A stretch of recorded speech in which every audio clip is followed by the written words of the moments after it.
Assalamualaikum warahmatullahi wabarakatuh. Alhamdulillahirabbil alamin wassalatu wassalamu ala asyrofil mursalin sayyidina maulana Muhammadin wa ala alihi washabbihi ajmain. Amma ba'du.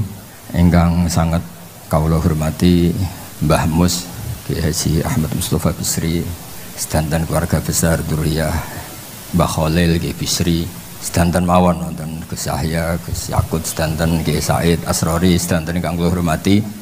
Niki acara sing paling kula seneng mergi setengah pamitan kula niku pun matur teng pundi-pundi pun daftar dadi wali. Karena kula niku mboten gadah sejarah bapak ku hafal Quran nggih senengane deres, mbah kula niku senengane tirakat. Mboten sekedar enggak keluar dari rumah, enggak keluar dari kamar. Abai bapak. Lah tapi kula pun pamit teng Jogja teng pundi-pundi niki pamit teng mriki duka pamit kalian Mbah Mus napa Gus Yahya napa sinten sing jelas kula kepengin tradisi-tradisi ngaji niki kalau nyuwun putu-putu Mbah Mus niki wonten Rafi, wonten Samis danten. Kula tak cerita sedikit. Jadi Kiai Bisri niku murid saking Kiai Khalil. Kalian Kiai Misbah. Kula sing jare wong akeh niki jare wong akeh. Ketoke ge tenan. Kula jare wong akeh alim mawon nak maknani Jawa niku nggih anut Kiai-kiai sepuh. Kadang-kadang nggih mangkel. Mergo lafat sing wonten teng Jalalain kula ora roh maknane. Jebule Kiai Misbah niku nggih maknani kaya wetiku, mboten nyebut maknane napa. Tangge Bisri juga sama. Dan kita sing nekuni tafsir kula baleni malih sing nekuni tafsir, nekuni fikih niki kula sengaja ngajak putu-putu Mbah Mus. Itu punya tingkat ketersiksaan sing ekstrim. Dados kula mboten nate tersiksa kados Gus Yahya wedina NU terlibat politik mboten itu mboten wilayah kula. Mergi sekali saingan mbek kula menang kula kadose muhibine kathah kula. Mergi piyambake nak kepengin diarani tawaduk ya ngaku nak tawaduk. Mlepuke ngono kok ngaku tawaduk. Jare ndredeg kok mlepuk ra barbar. Manjen. Lho kula niki madlum. Dari awal Gus Bak gak kenekan. Lah wis kadung dituduh menisan kan nggih. Terus niki kersane piyambake gak nggawa dosa tak wales saiki kersane wa jaza usayiatin napa? Sayiatum mislu. Kula angsal barokah fikih detail. Masyhur Kiai Khalil Harun niku riyen sayang saking Sarang. Gadah kakak riyen asmane Umar Harun. Niku alim-alime Kiai Sarang Fiddaurisani Kiai Umar Harun. Niku sause Mbah Ghazali pendiri Sarang niku sing paling alim asmane Mbah Umar Harun. Niku gadah santri riyen di antara alim-alime santri Sarang asmane Mbah Dimyati. Niku buyut kula. Terus Kiai Khalil Harun niku nggih muridé Mbah Umar Harun. Nggih murid nggih adik Mbah Umar Harun sing nglahirno mulai Mbah Dowi mulai banyak kiai. Niki kula tak cerita sanad. Niku mbahe Mas Saiful niku tiyang Sedan, Mbah Bolah niku, Mbah Bul niku. Niku riyen mbahe seneng ngaji, seneng tenanan duka putune mboten ngertos. Wong tiyang Sedan niku gaya tok niku, gayane di Jombang ke Jakarta niku gaya tok niku tiyang Sedan niku. Pinggire sale niku. Kula terangaken. Kula sengaja ngajak putu-putu. Tiyang sing alim alamah niku nggih baca kitab misalnya Al-Ibris nopo Al-Iqlil nopo yang milik kiai-kiai Jawa. Niku mesti pertama yang ingin diketahui itu misalnya ketika Kiai Bisri maknani wa antas ma'u benal ukhten lan ora oleh nikah dua saudara putri. Nggih niki kula tenang-tenang mawon badhe nerangno fikih. Misale jenengan nikah kalian Zainab atau dengan Sri atau siapa saja. Itu enggak boleh saat yang sama sebelum dicerai mbake ya mbok nikah, adike ya mbok nikah. Pertanyaannya, mun kang rasa minuman Kang, pun mboten ngaji kok ngombe lucu. Pertanyaannya adalah secara disiplin fikih niku wa antas ma'u bainal ukhtan itu yang nyata-nyata haram adalah bainal mar'ati wa ammatiha, bainal mar'ati wa kholatiha. Yang enggak boleh dinikah itu bukan sekedar dua saudara, dua saudari ini, tapi juga perempuan dan buliknya, perempuan dan budenya, perempuan dan mbahnya, dan seterusnya dan seterusnya. Sehingga kita ketika maknani wa antas ma'u bainal ukhtain adalah jangan menikahi dua perempuan sing bainahuma mahramiyah. Ya saya ulang lagi ya. Jangan menikahi dua perempuan sekaligus yang dua perempuan ini ada hubungan apa? Mahram, hubungan darah. Nah, hubungan dua mahram itu bisa karena ukhtain, bisa karena perempuan dan buliknya, budenya atau perempuan dan mbahnya. Sehingga ketika ada gerakan kembali ke Quran dan hadis, kembali ke teks Quran dan hadis, dan kita hanya mempercayai teks sorih, ya, teh yang sorih dari Quran dan hadis, Kita yang nekuni ilmu usul fikih justru mboten kepengen ngoten. Karena kalau kita hanya berpegangan nas, berarti yang haram hanya wa antas mau bainal ukhtain. Padahal ada bainal mar'ati wa amatiha wala bainal mar'ati wa kholatiha. Begitu juga misalnya tentang anak tiri. Jika seseorang menikahi janda yang punya anak tiri, niku diistilahkan oleh Allah wa rabaibukumul lati fi hujurikum. Dan kamu tidak boleh menikahi anak tiri yang ibunya sudah kamu nikahi. Itu ada kata fi hujurikum yang serumah. Tapi tentu tidak bisa difahami kalau tidak serumah kemudian boleh. Maksud kula niki cerita tentang putu-putu. Ketika seorang Ki Bisri sukses damel Al-Ibris, ben putu-putu ngerti yang belum disempurnakan itu apa. Ojo mau naskah Mbah Bisri ku laris ya, kepenaan. Malah bakas duit laris. Niku repot, niku lo sengaja ngajak putu-putu karena memang kalau nu mboten gak ada kepentingan apa-apa, kepengen putu-putune wong alim ya ngalim. Gus kadung dicucup dihormati putu Ki Bisri, putu Mbah Mus, dicucup gelem sinau ora gelem. Cara kula niku masalah niku. Nggih mboten cara kula, cara wong akeh masalah niku. Cara kula ora dikriminal ngoten niku. Terus ketersiksaan itu yang kemudian kula ya tentu yang paling dekat saya dengan Mbah Mun, bapak saya, dengan Mbah Mus, dengan ya banyak tokoh. Maka ketersiksaan saya dengan tokoh-tokoh tadi yang disebut Gus Saiful Yusuf itu beda. Kita ingin tek-tek itu tetap dikawal oleh ilmu ulama. Jangan sampai wa antas ma'u bainal ukhtain itu nas bahwa yang haram itu hanya bainal ukhtain. Kemudian kita tidak ngerti itu min itlaqil ba'di wa iradatil qul atau ibaratun anil mar'ataini sing bainahuma mahramiyah dan seterusnya dan seterusnya. Maksud kula matur tegese Yusuf, umpama muktamar teng ngarep omah kula niku ora mesti teko. Mboten krana sombong, kula nu sering damel analogi. Kalau ada orang rapat ketahanan pangan, yang enggak rapat tapi nanam padi, yaitu yang bikin ketahanan pangan. Kalau Gus Yusuf rapat tentang mempertahankan mazhab Ahlussunnah wal Jamaah, sing mulang kitab Ahlussunnah gini ku sing mempertahankan Ahlussunnah wal Gus Yusuf mau rapat tok, itu tugasnya Gus Bah rapat. Ahlussunnah itu harus dipertahankan, itu tugasnya para kiai dok. Nggih, pokoknya selera ngongkon wijek. Ya saya ulang lagi, kula mboten rapat teng PB ini buatan krono nopo, sing rapat pun kata. Jadi kalau ada rapat keamanan perumahan, satpame rapat kabeh malah jebol. Ya ana sing rapat, ya ana sing tetep jaga keamanan. Ya ana sing rapat ketahanan pangan, ya ana sing tetep nanam napa padi. Ya ana sing rapat teng PB, ya ana sing langsung mulang kitab Ahlussunnah. Ya perlu dicatat saya ini pengajar kitab Aqidah Ahlussunnah wal Jamaah Mbah Hasyim. Yang ngaji ya cucu-cucu beliau sorokan sudah 4 tahun kalau itu. Niku Gus Yusuf, anak-anak Gus Zaki beberapa sorokan Risalatu Ahlussunnah Mbah Hasyim. Sama aku loh. Di kula niku bener-bener mempertahankan mazhab Ahlussunnah. Fi'lan, napa? Fi'lan itu nyata. Mboten rapat, mboten nggih mulang tenan. Maksudnya kula kadang disalahno. Jenengan ngurus PBN ora tau rapat. Lah kon rapat ra tau mulang kitab Ahlussunnah.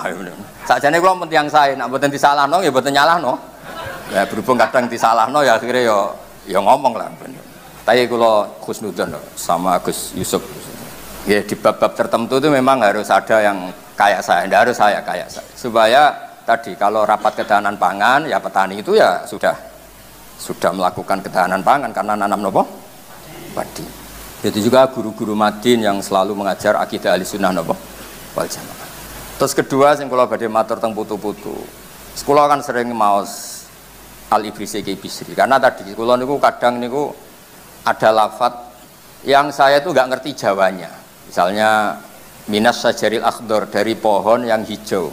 Tenggene Jalalain disebut kalmarhi wal afar. Itu di miliknya Ki Misbah, pamannya Mbah Mus. Wit dadap, afar itu wit apa itu tenan ta ora, maksudnya itu di Ki Bisri juga sama di bab-bab seperti itu. Suatu saat saya ini komplain sama Mbah Mun, ini cerita ilmiah karena ini yang saya tekuni. Kiai napa tenan makna-makna niku dawuh Mbah Mun niku pokoke sementing kiai iku ora goblok gak ana lafadz ya ana maknane. Terus beliau cerita, haudat iku omah sing ning dhuwure unta. Iku kiai Jawa iso maknani haudat sekedhuk, padahal ning Jawa ora ana unta ya ora ana omah dhuwure unta, wong untane ora ana. Tapi ana maknane. Watini nggih ngoten. Watini iku lan wit elo. Digoleki wit elo ya ora ana. Bareng saiki era global pohon tin, buah tin itu ngerti. Terus saiki wong gak muni elo, ya tin nonton mawon.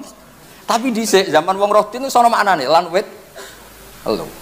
Mulane wonten cerita Ono kiai rapati alim tapi kepengen kesusu mulang. Wati ini lan wet alu. Muridnya protes. Iya kalau gak ada makna niku elo. Lah iya jeng wet alu kena nggo wet elo iku kena nggo alu. Mergo kadung isin. Nah itu uniknya Kiai Jawa. Barange ra ono iku ono maknane. Mulane kula nu anggere ono makna niku iki tenan ta ora, misale dijajal tenan wet dadap niku dijajal tenan koyok praktek minas sajaril akhdar. Digosok-gosok napa tenan jadi api napa mboten. Nah, kalau kan urip teng Jogja, jadi kadang ditanya, apa bisa dibuktikan secara ilmiah? Wah, ya repot. Terus niki cerita tentang putu-putu kersane Al-Ibris niku tidak hanya dibahas manfaatnya larise, tapi coba disempurnakan oleh cucu-cucu karena lafadz yang ada di Quran itu namanya nas. Nas itu harus dianalisis dengan ilmu usul fikih. Kalau ndak habis kita. Nas itu ada dua, ada disebutnya itu linafsi ghairihi, memang disebut untuk menafikan yang lain. Misalnya mewada nikah, misalnya kalau badhe nikah no rafi ini, rafi ndi? Ya memang harus rafi, karena memang perjodohannya tentang rafi. Tapi kalau sekedar saya mau ngasih jajan ke santri, terus saya manggil, samih mana rafi mana? Santri siapapun nggak masalah, karena butuh saya sodakoh dan jajan saya dimakan apa? Santri. Jadi dzikrusya itu kadang memang linafsi wirihi, kadang dzikrusya itu lil ghalib, karena yang saya ingat Rafi, saya nyebut Rafi. Tapi penerima jajan siapapun saya senang. Tapi dzikrusya bukan karena linafsi wirihi, bukan untuk menafikan, tapi lil ghalib, memang ya yang diingat atau lumrahnya seperti itu. Dan itu penting di kaidah usul fikih karena waroba ibukum allati fi hujurikum, umumnya anak tiri itu serumah. Tidak serumah pun kalau ibunya sudah kamu kumpuli, ya tetap tidak nopo halal. Jadi fi hujurikum itu bukan catatan untuk catatan hukum tapi lil ghalib. Maksud saya cerita tentang putu-putu niku umpama tenan aku nerjemah atau gawe makna gandul Quran. Yang seperti ini mau saya apakan? Karena harus ada penjelasan fikih konstruksi hukumnya, kelengkapan konstruksi napa? Hukum. Terus yang ketiga, kalau berkali-kali niki cerita tentang putu-putu. Kiai Bisri nak manani dhamir sa'an iku kul huwallahu ahad itu ngeten. Kul ngucap sira Muhammad dawuh sira Muhammad. Huwa utahe sing mbok takokno. Huwa utahe sing mbok takokno iku ngene, Allahu ahad. Itu sudah sedikit revolusi karena dulu kiai-kiai itu kalau maknani huwa itu kelakuan. Suwe-suwe kelakuan itu negatif. Oh, kelakuan ngono itu negatif. Tapi dulu dhamir sa'an fa'lam mongko ngerti sira ana sak temene kelakuan. Kelakuane sapa kan. Jadi mboten ben putu-putune ngerti, nek aku luwih rombahe timbang dekne. Ben belajar maksudnya. Ya mantu-mantu barang ngono maksudnya. Ini penting kersane ngerti lah. Nah ilmu itu ada konstruksinya, ada tamhidnya. Mun kula mboten malah cerita barokah ngaji wong alim barokah mboten. Yang mendesak itu hukum. Saulah lagi yang mendesak itu hukum. Angger sampean percaya hukumnya Allah nggih barokah. Aja diwalik. Ngaji ra tau paham ngerti kiai barokah toko barokah ngantuk rokokan gak jelas. Pokoknya cara kula mboten setuju ngoten. Inna fi dzalika la dzikra liman kana lahu qalbun aw alqasama wa huwa syahid. Akhirnya niki cerita Ki Bisri. Al-Ibris itu menjelaskan wong-wong kafir teko ning Kanjeng Nabi Muhammad sallallahu alaihi wasallam terus ngomong, "Mat, pangeranku 300 widak. Pangeranku iku akeh. Iku wae ora iso nyelesekno masalah. Kowe jarimu pangerane siji iku jenenge sapa? Jare pangeranmu siji iku jenenge sapa?" Terus Allah nyukani piwulang kul huwallahu ahad. Mulane Ki Bisri maknane huwa utawi sing mbok takokno iku Allahu ahad. Dadi sampean ra usah dadi putu-putu mikir iki dicetak sing leku piye, terus ben laris iku piye. Wis aku ben dipikir bakul, Gus. Putu-putu ku mikir ilmiah niku ben dipikir bakul. Bakul iku ya bakul. Piye supaya laris, kemasane piye. Tapi mikir keilmuan. Kula niku gadah keluarga yang secara hubungan keilmuan itu sehat lah. Bapak kula hafal Quran, riyen ngajine kitab nggih tenanan. Ibu kula nggih pinter lah dari keluarga yang memang seneng ngaji. Sehingga Alfiyah riyen niku kula nggih nganti sakniki insyaallah nggih setengah nglothok dan di antara nggih kula sinau tulisan-tulisan iki Bisri. Sing kula butuhno niku maknani Jawa. Seni ngelola dari bahasa Arab dadi basa Jawa. Iku piye? Mergi nggih wonten kiai itu saking sopane mbek Kanjeng Nabi Muhammad sallallahu alaihi wasallam iku nak cerita iku keliru. Jari Abu Jahal ya Rasulullah, mergo dekne ora wani muni ya Muhammad. Akhirnya kiai-kiai sing realistis kados kula ya Abu Jahal cek sopane nyeluk Kanjeng Nabi ya Rasulullah. Mergo nak nyeluk ya Rasulullah wis Islam. Lah kiai iki sopan mek Kanjeng Nabi dadi muni Abu Jahal kondo karo Kanjeng Nabi ya Rasul. Ya ora mungkin to Abu Jahal ya muni ya Muhammad, masa Abu Jahal muni ya Rasulullah. Itu juga agak gampang ngelola ketika beliau cerita Siyakul Kalam, piye Abu Jahal ngomong ning Kanjeng Nabi. Wahai Muhammad, he Muhammad. Ojo pepeh kowe sopan terus mbok critakno he Rasulullah, karena ini sing ngomong Abu Jahal. Mergo riyen wonten santri sorokan, wa qala syaitanu lamma qudiyal amru wa qala lan dawuh sapa syaitanu setan. Gurune takok, lho setan kok dawuh, Quran Pak niki Quran. Ya akhirnya terus keterusan ana wong jenenge dolin, mergo ana ning Quran. Kula nu nate dhe kanca, bapak niku gak ada kanca. Hak iki lho hak wong iki jenenge dolin. Tak takoki, lha jenenge kok dolin. Bapak kula nu seneng Quran, teng Quran wonten dolin terus anake dijenengno dolin. Jadi monggo lah kula kepengin anak putu saking Ki Bisri niku khol-khol niki memperingatkan keilmuane Ki Bisri. Sing kaya kula barang wis wae pensiun wis nak saged ya ampun diundang malih. Nak kula pen sowan Mbah Mus hormat nggih mriki mawon hormat. Bukan karena nopo, kula nate digojol bapak. Nggih bapak kula nak lucu banget. Tiange seneng guyon. Hak nak ana kiai ngimami masjid terus wis tuwa iku jenenge apa? Nggih istiqomah. Ambek mau digenti ya. Ambek mau digenti jadi. Muswatu maca ora jelas. Tapi malah akeh alumni pondok nganggur, mergarane kiai nganti sepuh mau digenti. Gak ono regenerasi. Malah jare bapak, iku mbok istiqomah mbok mau digenti jare. Dari kula niku umumno, kula niku digenti nggih alhamdulillah nggih seneng, mboten dingin. Tapi jelas niku kula siap lah anak cucu-cucu Ki Bisri ngaos kula. Ibris mboten usah ngaji jalan. Akan saya tunjukkan bahwa pilihan-pilihan di Al Ibris itu sesuai marojek yang wonten teng Sawi napa teng Futuhat Ilahiyah napa teng beberapa nafahat. Nah, beberapa marojek. Karena begini, ini terakhir. Kula cerita ilmiah, saya tidak akan cerita yang lain. Kata-kata, ya kata-kata apapun. Kata Mbah Mus kan sastrawan, kata-kata apapun. Itu mengganti apa juga? Iradul makna. Orang itu ingin menyampaikan kemudian bikin kata-kata atau bikin kata-kata kemudian makna itu lahir. Tentu orang itu sepakat ingin menyampaikan kemudian kata-kata ini lahir. Dan karena ini kata-kata, maka lahirnya itu dipengaruhi oleh keterbatasan. Ya kalau contohnya sing gampang-gampang mawon nggih. Niki rungokno tenan. Ben mengke jenengan ngertos ulumul Quran. Misalnya saya sebagai kiai, pancen kiai tenan. Kula nu ya di pondok, di santri ngaji maksudnya. Saya punya santri Zaid, di rumah saya misalnya ada ular. Karena Zaid itu paling sering di rumah Zaid, Rene. Kebetulan di rumah saya ada ular. Terus Umar karena namanya ada Zaid enggak ke situ. Bakar karena namanya ada Zaid ke situ, enggak ke situ. Itu menurut saya keangkuhan karena butuh saya itu siapapun yang dengar suara saya datang untuk menolong saya, tidak harus Zaid. Menyebut Zaid itu karena keterbatasan saya, kebetulan yang saya ingat itu Zaid. Atau yang kebetulan kelihatan itu Zaid. Tapi siapapun yang membantu tentu saya senang. Sehingga itu melahirkan satu ilmu, ya Mu'ad, inni uhibbuka, fakul dubura kulli sholatin, fala tadabatan dubura kulli sholatin, Allahumma aini ala dzikrika wa syukrika wa husni ibadat. Enggak boleh misalnya Gus Saiful bilang, ya Mu'ad, inni uhibbuka. Itu yang didawi kok Mu'ad. Kan bukan saya, ngapain saya wiridan itu? Kan gak mungkin Kanjeng Nabi itu, Saiful Yusuf, kan gak mungkin. Mau kenal bora diakoni umatnya bora kan ora jelas nih. Artinya ketika Nabi menyebut ya Mu'ad, ya konteksnya karena yang di depan beliau itu Mu'ad, bukan berarti yang lain tidak boleh baca wiridan itu. Yaitu zikrus syek yang bukan linafsi wiri, bukan untuk menafikan. Karena keterbatasan itu kemudian ada ilmunya. Makanya di kitab usul fikih paling terkenal itu Al-Muwafaqat lil Syatibi, Syatibi yang Al-Usuli itu. Ada kata-kata yang saya hafal betul. Kullu akilin ya'lamu anna maqsudal khitab laisa huwa tafaqquh fil ibarah walakin tafaqquh fil mu'abbar anhu wa mal muradum bi. Semua orang tahu bahwa yang dimaksud dari redaksi adalah yang diinginkan mutakallim, bukan pinter-pinteran bikin redaksi. Maksudnya pinter-pinteran gini, misalnya saya punya tamu Gus Ipul bilang sama Candal, jong sugoi teh. Ketika teh tidak ada, kopi atau minuman apa saja, yang penting ada yang dipakai nyugui. Jadi teh itu itlaqil badi wa iradatil kul apa saja lah. Jong tamunya itu kok no sate. Ya misalnya nggak ada sate ya apa saja yang dipakai hormat. Jangan kalau nggak ada sate kemudian tidak disugoi. Dan di Quran itu banyak. Makanya saya alhamdulillah barokahnya saya sering ngajar usul fikih di Jogja di mana-mana itu. Memang saya ngajar usul ulumil Quran itu.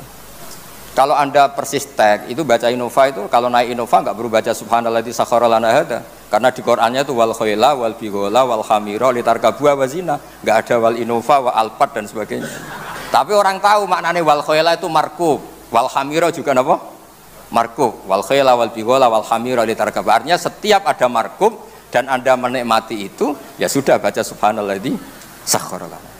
Dan itu khasnya NU, ada kias, ada kealiman membaca teks kemudian tidak terpaku oleh harfiah itu kealimannya NU. Dan itu gak pernah dirapatkan Gus Saiful Yusuf, aku yakin itu. Ya, terus niki kula cerita mawon mungkin detailnya kersane Pak Said. Pak Said itu pernah mbah kula, buyut kula niku dulure ibuke Pak Said, saking Damaran Kudus. Dados riyen teng Damaran ana pondok sepuh, kagungane Mbah Soleh bin Asnawi sepuh. Niku riyen Mbah Soleh Darat, kan beliau tiang Mayong niku riyen ngaose teng Damaran. Mbah Soleh Darat ini kemudian yang punya murid Mbah Mahfud Termas, terus di era akhir-akhir punya murid Mbah Hashim dan sebagainya. Terus Pak Said Akil alim nggih. Ya normalnya jeneng alim itu, marah alim malah lucu. Maksudnya Mbah Bayi alim alamah kok. Putune mboten alim ya lucu.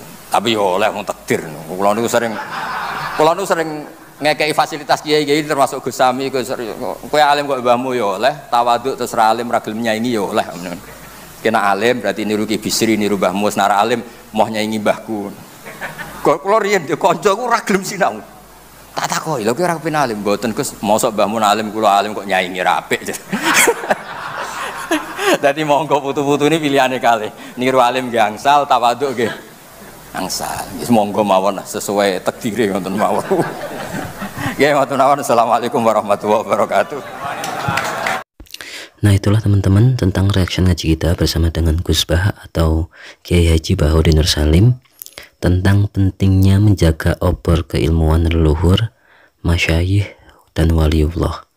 Ini adalah reaction ngaji bersama dengan Gus Bah, pengasuh pondok pesantren LP3IA Narukan Rembang, Jawa Tengah.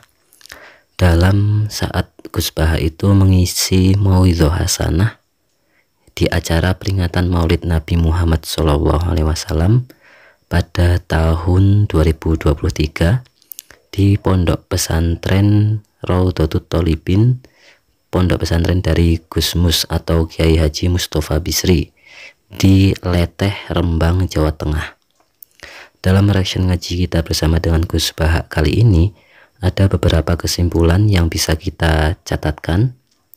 Yang pertama adalah pentingnya menjaga obor keilmuan bagi dzurriyyah waliullah, ulama dan leluhur, supaya ilmunya itu tetap lestari.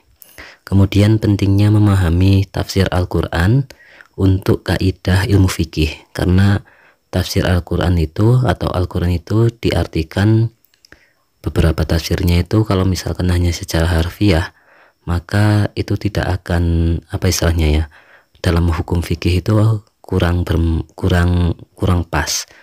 Nah, makanya dalam tafsir Quran itu juga harus diimbangi dengan kaidah ilmu fikih atau kaidah usul fikihnya. Kemudian dalam tafsir jika hanya berdasarkan teks saja, maka akan menjadi kacau untuk kepentingan kaidah ilmu fikih. Itu sambungan dari yang tadi. Dan ahli fikih ingin bahwasanya tafsir Al-Quran itu harus bisa ditafsirkan tidak saklek, tidak hanya tekstual saja, tetapi juga harus dikawal oleh ahlinya, yaitu para ulama, dan dengan dipertimbangkan mengenai kaidah usul fikihnya. Karena pengamalan dari teks Al-Quran atau pengamalan dari ilmu yang ada di Al-Quran itu akan ketika diamalkan maka harus sesuai dengan kaidah fikihnya.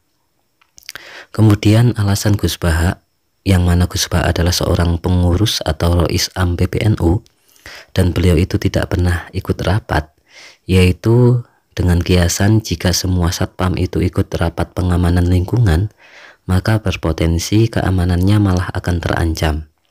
Begitu juga jika semua pengurus atau kiai ikut rapat PBNU dalam membahas bagaimana menjaga Ahlus Sunnah wal Jamaah tanpa ada yang mengajar Ahlus Sunnah wal Jamaah secara langsung atau secara nyata, maka ini juga akan menjadi ancaman bagi Ahlus Sunnah wal Jamaah itu sendiri atau NU itu sendiri. Maka dari itu Gus Bah mengatakan ya beliau menjaga NU, menjaga Nahdlatul Ulama itu dengan cara mengajarkan ilmu fikih atau mengajarkan ilmu tafsir Al-Quran dan mengajarkan yang lainnya, termasuk kitab-kitab karya Mbah Hasyim Asy'ari itu sendiri. Kemudian Nash Al-Quran itu harus dianalisis menggunakan kaidah usul fikih, karena fikih adalah hukum nyata berperilaku atau beramal ya, karena fikih itu amaliyah. Kemudian kaidah usul fikih menjadikan Nash Al-Quran sebagai konstruksi dari ilmu fikih itu sendiri. Dan kemudian ada pertanyaan, apakah Gus Bah sudah akan pensiun? Dengan kiasan imam masjid yang sudah sepuh tetap menjadi imam sholat, maka itu akan menjadi pertanyaan, apakah karena istiqomah atau karena egois tidak mau diganti. Sehingga Gus Bah beberapa kali sudah menyatakan bahwa beliau itu berpamitan agar ketika suatu saat nanti ada yang menggantikan posisi dirinya. Kemudian kealiman membaca teks itu tidak hanya terpaku pada arti secara harfiah saja, dan seperti ini adalah keistimewaan dari Nahdlatul Ulama. Dengan adanya qiyas dan ijma sebagai dasar hukum setelah Al-Quran dan hadis, maka itu dalam penafsiran Al-Quran menjadi tafsiran yang sesuai dengan kaidah usul fikih sebagai dasar berperilaku atau beramal. Ini menjadi bukti bahwasanya pengawalan ulama terhadap usul fikih itu secara langsung sudah dilakukan oleh Nahdlatul Ulama itu sendiri. Kemudian yang terakhir adalah bahwasanya Gus Bah berpesan kepada seluruh anak cucu, khususnya yang mempunyai nasab orang alim, agar menjaga kealiman dan tradisi keilmuan yang ada dalam pondok pesantren tersebut atau dalam yang sudah dibangun oleh para leluhur, sehingga kalau bisa itu sampai menyempurnakan keilmuan orang-orang terdahulu atau leluhur kita. Nah, mungkin itu secara garis besar keilmuan yang bisa kita dapatkan dari video reaction ngaji bersama dengan Gus Bah kali ini. Semoga berkah dan berkah untuk kita semua. Semoga kita istiqomah ngaji bersama dengan Gus Bah, dan semoga kita senantiasa diberikan kesehatan, keselamatan, ditetapkan iman Islamnya, dan kemudian semoga kita selalu mendapatkan limpahan rezeki yang lebih dari Allah Subhanahu wa Ta'ala. Untuk apa? Untuk bekal kita beramal di dunia, untuk bekal kita di akhirat kelak. Ya, itu saja teman-teman yang bisa kita sampaikan untuk kajian kita bersama dengan Gus Bah kali ini. Semoga berkah dan berkahi untuk kita semua. Terima kasih. Wassalamualaikum warahmatullahi wabarakatuh.